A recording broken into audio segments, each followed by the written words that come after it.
હાય રે ભાજપ, હાય રે ભાજપ, હાય રે ભાજપ, ભ્રષ્ટાચાર દૂર કરો, ભ્રષ્ટાચાર દૂર કરો, ભ્રષ્ટાચાર અપમાન બંધ કરો, મહિલાઓનું અપમાન બંધ કરો, મહિલાઓનું અપમાન બંધ કરો. હાય રે ભાજપ, હાય હાય, હાય રે ભાજપ, હાય હાય, હાય રે ભાજપ. હાય હાય. તો અમારા મુદ્દા છે.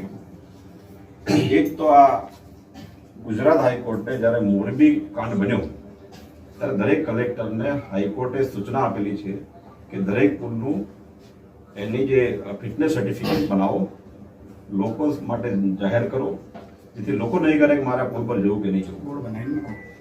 તો એ અહીંયા છોટાઉદેપુરમાં પણ કરો કે શું હાલત છે. અત્યારે કોઈને ખબર જ નથી કે આ પુલની શું હાલત છે. એટલે આ પ્રદર્શિત કરો, એ અમારો પહેલો મુદ્દો છે. અને જે રસ્તા ઉપર બાકી હમણાં ભારે વાહનો જાય છે એ ભારે વાહનો માટે નથી બનેલા, એ સામાન્ય વાહનો માટે બનેલા. તો એ રસ્તા પણ હમણાં તૂટી જવાનો, તો એ રિપેર કરવા તાત્કાલિક. અને રેત ખનન બંધ કરવા માટે ભાજપવાળા પણ કહે છે, એમણે મુખ્યમંત્રીને પત્ર લખ્યો છે. આમાં અમે ભાજપના નેતાને સમર્થન કરીએ છીએ કે તમે રેત ખનન બંધ કરાવો. આ માત્ર અમે નથી કહેતા, બીજેપી પણ કહે છે. એમનામાં પણ થોડો અંતરાત્મા જાગ્યો છે, એનું સન્માન કરી આપણે. અને જે શાળા કોલેજો છે એને વૈકલ્પિક વ્યવસ્થા જો નહીં આપીએ તો શિક્ષણ ઠપ થઈ ગયું છે. છોકરાઓ પાસ કરાવે, બસ પાસ, પણ બસ ના હોય તો પાસ આપનારની જવાબદારી બને જાય, એની વ્યવસ્થા કરી. તો એ વ્યવસ્થા કરવામાં આવે. અને આજે ટ્રેન જાય છે, નારાયણભાઈએ પણ કીધું પૂર્વ રેલ રાજ્યમંત્રી, બીજી એક ટ્રેન મુકાવડાવો અને આ ટ્રેનને મેઇન સ્ટેશન સુધી લઈ જાઓ, મેઇન સ્ટેશન સુધી, જેથી લોકોને ત્યાંથી અવગડતા ના પડે. એ છે. અને આ છોટાઉદેપુર, નસવાડી, પાવીજતપુર, કવાંટ, આ જે ડુંગરાળ વિસ્તારો છે ત્યાં રસ્તા માટે અનેક વાર માંગણીઓ થાય છે. ગુજરાત હાઈકોર્ટે 100 મોટો કહીને પણ કીધું છે, હજી પણ ત્યાં કોઈ વ્યવસ્થા નથી. અને વારે ઘડીએ આજે જોડીવાળા કેસ બહાર આવે એ બહુ શરમજનક કહેવાય. અને એની મજાક સરકાર કરે છે, એ મહિલાઓની મજાક કરે છે કે આ પ્રકારના વિડીયો બનાવવાના ટ્રેન્ડ ચાલી રહ્યા છે. તો સરકાર આવું ના કરે અને એ બનાવે. બીજું, પાવીજતપુર ધારાસભ્યએ કીધું છે કે નળ સે જલ યોજના પૂરેપૂરી ફેલ ગઈ છે. તો પાણી વેરો શા માટે લેવામાં આવે છે? દરેક પંચાયત, દરેક ગામમાંથી પાણી વેરો લે છે. સરકાર જ કહેતી હોય કે યોજના ફેલ છે, તો પાણી નથી તો વેરો શેનો? તો વેરો બંધ કરાવો અને જે લીધો હોય વેરો પાછો આપો. આ અમારો મુદ્દો છે. અને સુખી જળાશયની જે કેનાલ બને છે, 75 કરોડ જેટલો ખર્ચ થયો છે એવું એમના એન્જિનિયર કહે છે, એ બધું તૂટી ગયું છે, તિરાડો છે.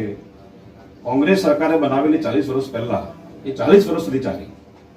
બીજેપીએ જે બનાવી એ 2 મહિના પણ નહીં ચાલી. તો એના કોન્ટ્રાક્ટર એન્જિનિયર ઉપર પગલાં લો, કારણ કે આ તો લોકોના વેરાણ રૂપિયાનું બગાડ છે. અને એના કારણે ખેડૂતોએ આખું વર્ષ ખેતી નહીં કરી, પાણી નહીં વાપર્યું, આખું વર્ષ પિયતનું પાણી નહીં મળ્યું, કેનાલ બંધ કરી હતી. અને હવે કેનાલ 40 બની એટલે પાછું આવતું વર્ષ પાણી નહીં મળે. તો ખેડૂતોનું તો પાયમાલ થાય છે. અને માત્ર ને માત્ર સરકારી અધિકારીઓના કારણે તો એ નહીં થવું જોઈએ. અને આ કોલેજ હોસ્ટેલ છે, અહીંયા આ બાગની સામે કોલેજ હોસ્ટેલ છે, એ વિદ્યાર્થીનીઓ માટે બનેલી છે. યુજીસીએમાં પૈસા આપ્યા છે, એ એક્ઝિસ્ટિંગ હોસ્ટેલને નવીનીકરણ કર્યું છે, નવી બનાવવાનું બિલ ઉધાર્યું છે, પણ હોસ્ટેલ ચાલુ નથી કરી. તો અત્યારે ટ્રાન્સપોર્ટેશનની વ્યવસ્થા ખરાબ છે, આવજા થઈ શકતું નથી. તો તાત્કાલિક ત્યાં એડમિશન આવવા માટેની સૂચના આપો. આ તાત્કાલિક કરવું જોઈએ.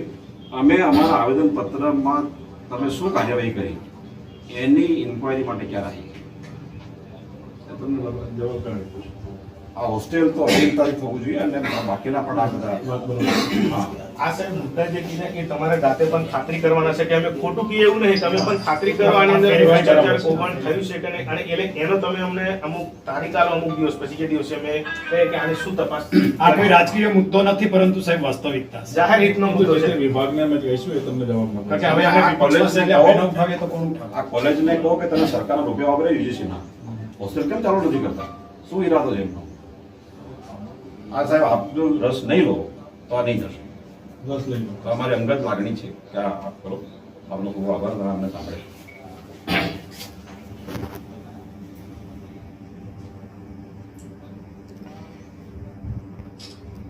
એક નજર આવાજો કરી દેજો ખાલી. Okay, thank you.